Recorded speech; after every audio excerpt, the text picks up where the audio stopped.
Welcome to the Debunking Economics podcast with Professor Steve Keen. I'm Phil Dobbie, and last time we spoke about Larry Randall Wray's suggestion that modern monetary theory could be applied to create a Green New Deal. But the issue is MMT only works when you have a sovereign currency, and really it doesn't work if you're a small country reliant on foreign earnings. So that rules out most of the world, including the Eurozone. This week we look at how you can tackle a global issue like climate change when only a handful of countries could take part in the Green New Deal. That's this week on the Debunking Economics podcast. So we've been talking about the idea from Randall Wray that we should spend 5% of GDP at least on a Green New Deal funded by modern monetary theory. In other words, the government is creating that money, additional money which is being pumped into the economy. And last time, how we could get the balance right between how that could be money that is spent by the government and whether we can allow the public sector to be involved in this. And towards the end, we were talking about, well, perhaps the easiest way of doing that is that the government basically issues grants, but chops up the project into various parts, and then the private sector can innovate with money which is made available to them from the government, which makes perfect sense, doesn't it, Steve? Well, it does. I mean, there's two sources of innovation, and this is where, like, Mariana Mazzucato recently won the inaugural, not the Nobel Economics Prize. Mariana's point has been that a huge amount of innovation actually takes place in the government sector, and a large part of neoclassical economic theory has been to pull the wool over people's eyes on this front and say the government is always a bunch of bureaucrats, never do anything creative, best to hand it over to the private sector. That's where innovation occurs. When you take a look at it, one of the most obvious elements of modern technology, without which we couldn't imagine the world in which we live, was created by the government sector, and that's the internet. It was a project of I've forgotten the name of the British scientist who was mainly involved, but at the time he was working for the DARPA, the Defense Advanced Research Projects Authority, in the American economy. Are you talking about Berners-Lee? Berners-Lee, yeah. Now, he was working for DARPA at the time. It was a DARPA-funded project. Yeah. And the idea behind it was they wanted to have a way of enabling communications to occur in the event of a nuclear strike. Now, if you have just very direct communication systems, then there's going to be one channel between Europe and America, and one bomb takes that out, and that's the end of communications. They wanted to have the whole web, and that's the whole idea. Rather than breaking a cable, you have a web. You cannot stop the communications being shunted somewhere through the web. So that was the idea of the World Wide Web. Well, if you look, actually, I mean, all around the world, there's examples of innovation which has really come out of the government sector rather than out of the private sector. In fact, you'd probably argue that most has. If you look at, so for example, Wi-Fi in Australia really came out of the government, didn't it? If you look at space exploration, obviously that started in the government sector. In the UK, when we had British Rail, they were building and designing their own trains rather than just buying them from overseas. So the advanced passenger train, the fastest, Britain was running trains about the same speed it is now. It was doing it in the 1970s through innovation, which was all publicly funded. So most innovation, actually, I think, has come from the public sector. And then what I like to combine the arguments of both Mariana Mazzucato at one extreme and Bill Janeway at the other. Bill, by the way, being a similar economic background to Mariana, because he did his PhD under Joan Robinson at Cambridge, and as somebody who's in economics is anything, it's post-Keynesian. So Bill Janeway was one of the entrepreneurs behind the venture capitalists behind the funding, I think, of Compaq. And he said that his argument is that innovation occurs. You get innovation out of the venture capital world because people have large amounts of money they can afford to lose.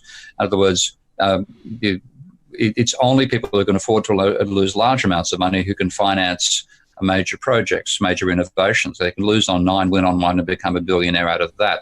But equally, Mariana's point is exactly the same, and this is where it fits in with MMT as well. The government can afford to lose money. Yeah. Now, the private sector, you look just at, looking at private corporations, they can't afford to lose money for too long. They'll go bankrupt. Right. So they can be involved. They could be involved in this Green Deal. They could be involved in the implementation, perhaps. And the government focuses a lot more on research and then chunks out projects for the delivery aspects of it. But the government can only, of course, create money and follow the MMT approach if they are doing it in their own currency, and they've got control over their sovereign currency. So it's okay in the UK. It's okay in Australia. It's okay in the United States. It's not okay in the EU and in Euro countries where they don't have control over their own currencies. And it's not okay in smaller countries where they may have their own currency, but it's largely linked to the fluctuations in the US dollar, in fact, possibly even pegged to the US dollar. So this can't apply everywhere, and yet the problem is obviously a global problem. Yep. And then this is, I mean, again, I don't think we're going to get international programs on this scale until it's seen as an existential problem.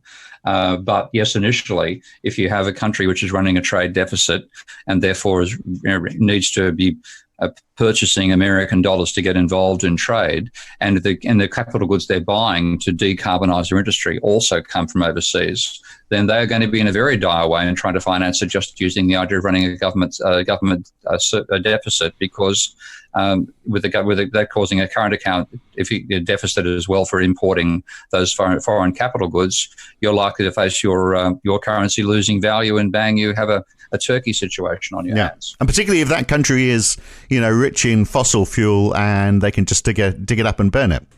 Yeah, and this is like the classic instance there is actually Ecuador before the current Lenin Moreno government. But if you go back to under Korea, there was an enormous oil resource discovered in the part of the Amazon basin that's in Ecuador, and Korea and his advisors wanted not to exploit it. They wanted to leave it in the ground. But they said to do that, we have to get payment from the rest of the world to make up for the revenue we'd otherwise gained by exploiting that oil. And they tried. They campaigned for quite some time, and they finally gave it and said, we need the money. We're going to dig up the oil. But the rest of the world could pay if they can create the money. So how far can you extend this money creation? So if that, in that example, if the United States had said, well, that's all right, we can just create more US dollars, we're going to pay you in US dollars, we'll just create it and pay it to you. What would be the implications of that? Well, this is, again, I think it's feasible to do it through the US dollar, but I think highly unlikely. I think this is the sort of thing where it isn't just a case of bringing out the New Deal ideas from the 1930s, it's bringing back the idea of the Bancor as well. Yeah. So create another currency, in effect. Create a currency which, and this was Keynes's idea for the Bretton Woods, was that what became the International Monetary Fund would have been the international clearinghouse for the global currencies. Every country would be issued an invented currency called the Bancor in proportion to the size of their economy. So America would have got the largest allocation, obviously, to begin with. You'd have a fixed exchange rate between domestic currencies and the Bancor. If a country was running a trade deficit and would run out of Bancor, then it would be forced to devalue. But if a country is running a surplus and accumulating the Bancor, two things would happen. One is they'd be taxed on that increase, and the second is the tax itself would be used to finance developing countries. So in that sense, the surpluses we currently have, and like Germany was running at 10% of GDP, it's not anymore, but China and Japan running at that order of their GDP in terms of a trade surplus, that under that plan would generate that level of surplus would be counterproductive, because you'd end up paying it in taxes to finance development in the rest of the world. But in this case, we could use that to finance Green New Deal work. So the Bancors would be provided to places like Bangladesh to install carbon neutral. Right. Well, let's take that. Let's go through that step by step so I fully understand it. Let's use that example of Ecuador, and let's assume that we had the Bancor at that time. So Ecuador's there saying, we've got all this stuff in the ground. We're going to start digging it up and burning it and polluting the planet unless you can pay for us to invest in solar power plants. So the US says, well, okay, we can create some money. We can create US dollars. We're going to convert that to Bancor. What? Take us through step by step how that's going to work. It would actually have been something like the International Monetary Fund, which would be the IMF has been a very destructive and negative institution in the actual political world in which we have lived, because being controlled by neoclassical economists, they were convinced that you should government should run a surplus, that they should cut spending, etc. So it's been a destructive institution. Absolutely. If you're in debt, we'll make it even worse for you, because we'll give you the loan, but we're going to make sure that you. A lot of Argentina's problems come out of a combination of a runaway problem followed by. But you're saying that they, in this scenario, they should play a central role. Yeah. In this scenario, there would have been money accumulating at the first of all, the IMF would have had the capacity to create Bancorp if it wanted to. The problem is, if the IMF is creating money and they're deciding how it's being spent, don't you risk the problem of having a world government, which isn't going to go down too well? We look at that question in the full version of this podcast. If you want to hear it in full, then you need to subscribe at debunkingeconomics.com or become a supporter of Steve Keen on Patreon. Go to patreon.com/Prof Steve Keen. Back again with another Debunking Economics podcast next week. Thanks for listening.